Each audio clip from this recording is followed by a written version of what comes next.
Are you tired of waiting for your manifestations to come true? Well, I have great news for you. There's a new tool that can help you manifest 100 times faster.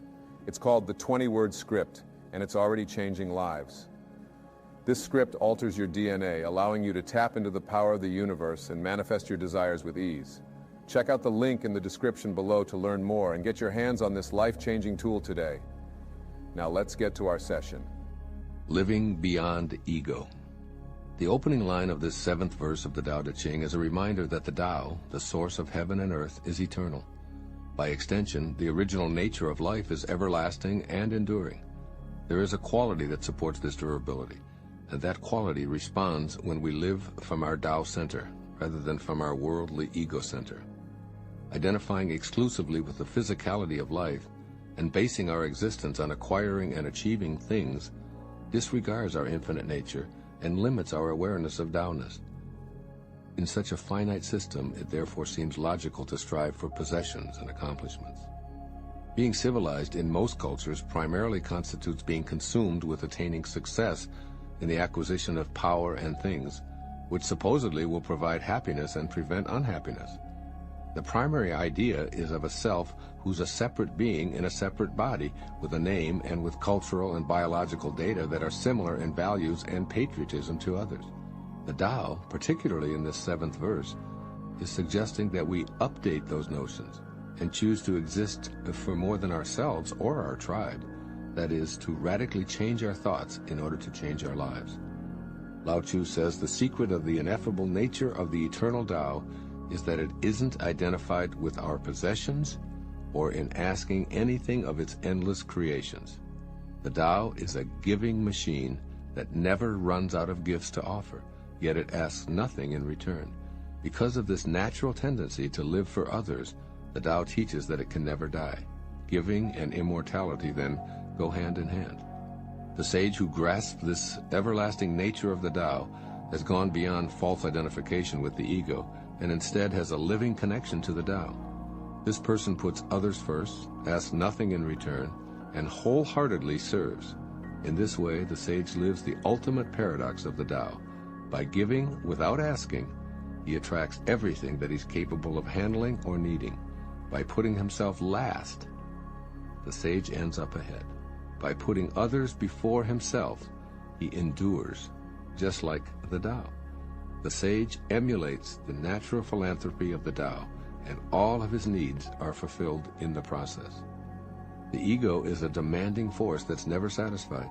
It constantly requires that we seek more money, more power, more acquisitions, more glory, more prestige to provide the fuel that it thinks it must have. But living a Tao-centered life rather than an ego-centered one removes us from the rat race, as it offers inner peace and satisfying fulfillment.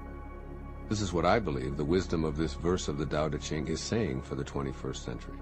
First, make an attempt to reverse ego's hold on you by practicing the Tao's teaching to serve the needs of others, and all your own needs will be fulfilled.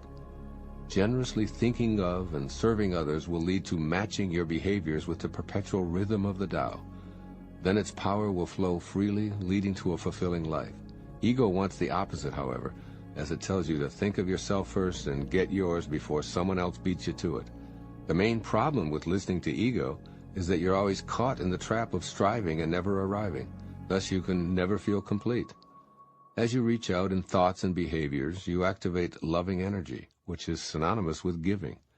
Put others ahead of you in as many ways as possible by affirming, I see the sacred, invisible source of all in its eternal state of giving and asking nothing in return. I vow to be this too in my thoughts and in my behaviors. When you're tempted to focus on your personal successes and defeats, shift your attention in that very moment to a less fortunate individual. You'll feel connected to life as well as more satisfied than when you're dwelling on your own circumstances. Imagine what it would be like if you dismissed ego's hold on you, serving others, and watching how all that you give returns to you tenfold. The poet Hafiz expresses this attitude perfectly. Quote, everyone is God speaking. Why not be polite and listen to him? Unquote. And secondly, stop the chase and be a witness. The more you pursue desires, the more they'll elude you. Try letting life come to you and begin to notice the clues that what you crave is on its way. You're in a constant state of receiving because of the ceaseless generosity of the eternal Tao. The air you breathe, the water you drink, the food you eat, the sunshine that warms you, the nutrients that keep your body alive, and even the thoughts that fill your mind are all gifts from the eternal Tao. Stay appreciative of all that you receive, knowing that it flows from an all-providing source. Stop the chase and become a witness. Soothe your demanding habits by refusing to continue running after more. By letting go, you let God. And even more significantly, you become more like God and less like the ego, with its lifetime practice of edging God out. E-G-O. Do the Tao now. Be on the lookout for ego demands for an entire day. Decide to diffuse as many of them as you can comfortably, perhaps by assigning them an intensity grade. Living beyond ego situations that are easy to accomplish gets a low number, while those requests that are difficult to quell get a higher number. For example, let's say that your mate drives right on by, or you watch him or her take a different route than you ordinarily do. Silently witness the degree of discomfort with your decision not to say anything. Did ego let you know its preference? Or if you have a conversational opportunity to display your specialized knowledge or describe a situation where you were the recipient of honor or success, note how uncomfortable your decision to remain quiet felt. Again, did ego let you know its preference? As Lao Tzu says in this verse, quote, "Through selfless action, fulfillment is attained. By holding back ego's demands, even for a few moments, you'll feel more and more fulfilled," unquote. That's the message of this verse of the Tao Te Ching. 8th verse of the Tao Te Ching, quote, "The supreme good is like water, which nourishes all things without trying to. It flows to low places, loathed by all men. Therefore, it is like the Tao. Live in accordance with the nature of things. In dwelling, be close to the land. In meditation, go deep in the heart. In dealing with others, be gentle and kind. Stand by your word. Govern with equity. Be timely in choosing the right moment. One who lives in accordance with nature does not go against the way of things. He moves in harmony with the present moment, always knowing the truth of just what to do," unquote. Living in the flow. The Tao and water are synonymous, according to the teachings of Lao Tzu. You are water. Water is you. Think about the first 9 months of your life after conception. You lived in and were nourished by amniotic fluid, which is truly unconditional love flowing into you, flowing as you. You are now 75% water, and your brain is 85% water, and the rest is simply muscled water. Think about the mysterious, magical nature of this liquid energy that we take for granted. Try to squeeze it, and it eludes us. Relax our hands into it, and we experience it readily. If it stays stationary, it will become stagnant. If it's allowed to flow, it will stay pure. It does not seek the high spots to be above it all, but settles for the lowest places. It gathers into rivers, lakes, and streams, courses to the sea, and then evaporates to fall again as rain. It maps out nothing, and it plays no favorites. It doesn't intend to provide sustenance to the animals and plants. It has no plans to irrigate the fields, to slake our thirst, or to provide the opportunity to swim, sail, ski, and scuba dive. These are some of the benefits that come naturally from water simply doing what it does and being what it is. The Tao asks you to clearly see the parallels between you and this naturally flowing substance that allows life to sustain itself. Live as water lives, since you are water. Become as contented as is the fluid that animates and supports you. Let your thoughts and behaviors move smoothly in accordance with the nature of all things. It's natural for you to be gentle, to allow others to be free to go where they're inclined to go, and to be as they need to be without interference from you. It is natural to trust in the eternal flow, to be true to your inner inclinations and stick to your words. It's natural to treat everyone as an equal.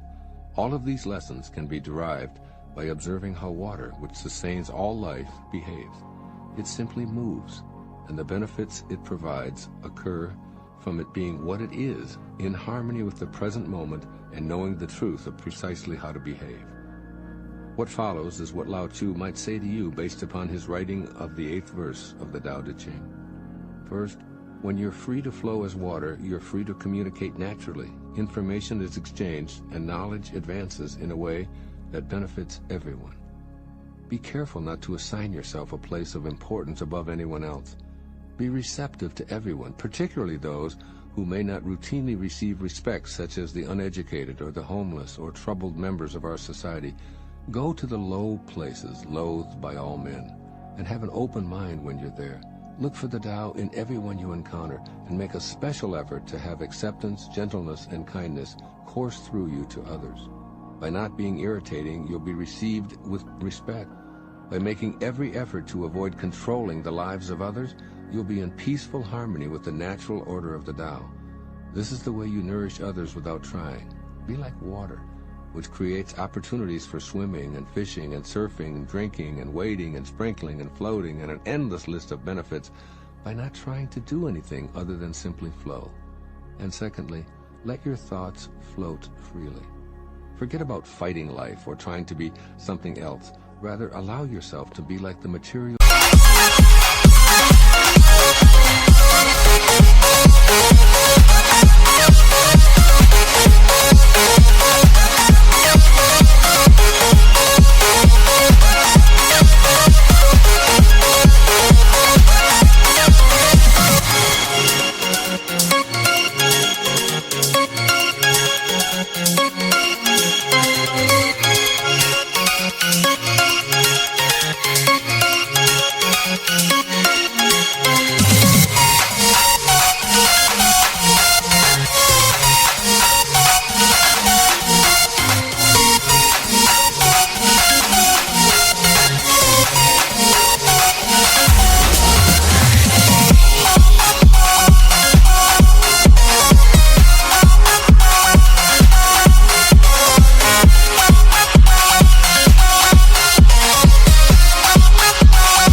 Compound that comprises every aspect of your physical being.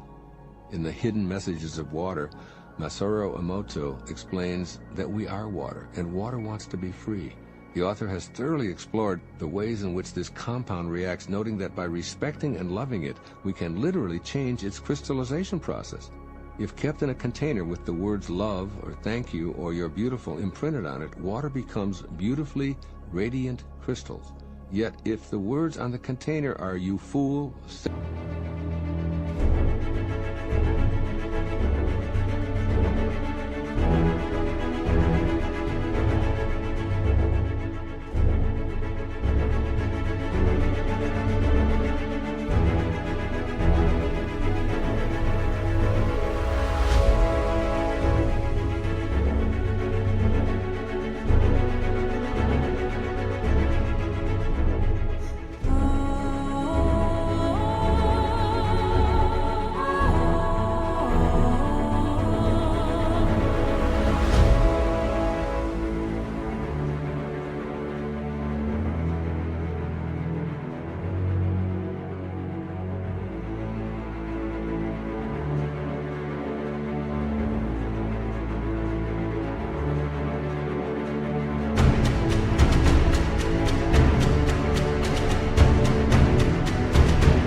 or "I will kill you," the crystals break apart, are distorted, and seem confused. The implications of Emoto's work are stupendous. Since our consciousness is located within us, and we're essentially water, then if we're out of balance in our intentions, it's within the realm of possibility that our intentions can impact the entire planet and beyond in a destructive way. As our Creator, the eternal Tao, might put it, "Water of life am I, poured forth for thirsty men." Do the Tao now. Drink water silently today, while reminding yourself with each sip to nourish others in the same life-flourishing ways that streams give to the animals and rain delivers to the plants. Note how many places water is there for you, serving you by flowing naturally. Say a prayer of gratitude for this life-sustaining, always flowing substance. Thank you for joining our session today. If you're ready to take your manifestation game to the next level, head over to the link in the description and get your own copy of the script today to unlock the power of the universe and manifest your dreams. with ease.